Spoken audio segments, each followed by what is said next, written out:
My name is David Syfczak.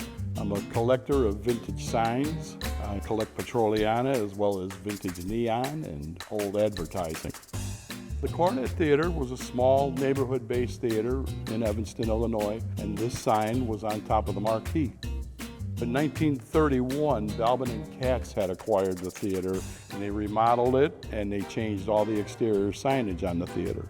The Coronet survived as a theater into the 80s. Then it became a community-based theater, then it became a musical lounge type theater, and then it quietly folded.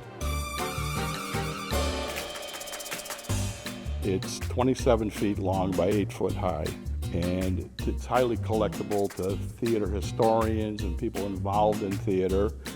Stuart Grannon of Architectural Artifacts had acquired it, and through the network of collectors and people, my name crossed his table and I was contacted, and it just tickled me the moment I saw it in its deplorable condition.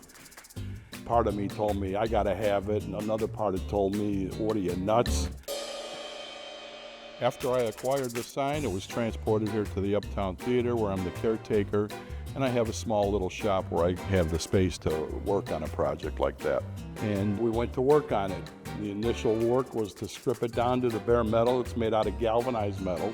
And while removing the paint, I discovered the original colors, which were the yellow and the vibrant red. So I decided to restore it back to the original colors.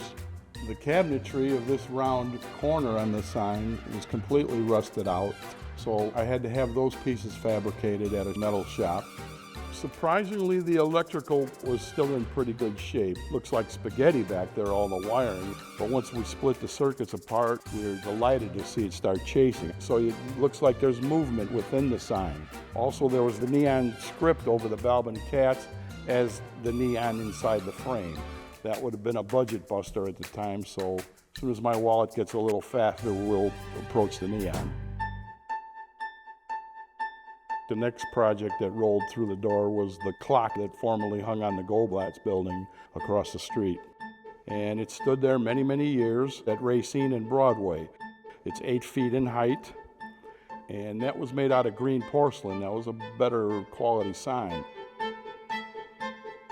Somehow they painted the face of it white to provide better contrast because it's dark green with black hands, as it is right now in a restored condition.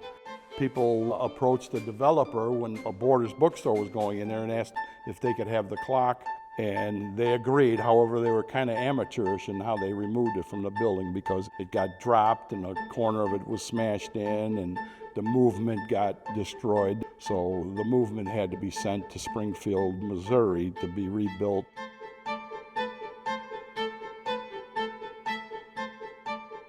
We rolled it over to an event at the Riviera Theater, and all the folks were coming in saying, oh, remember we used to meet before we went to the movies under the clock. All I thought about was getting the sign saved. It intrigued me, and it was a challenge to me, and I met the challenge.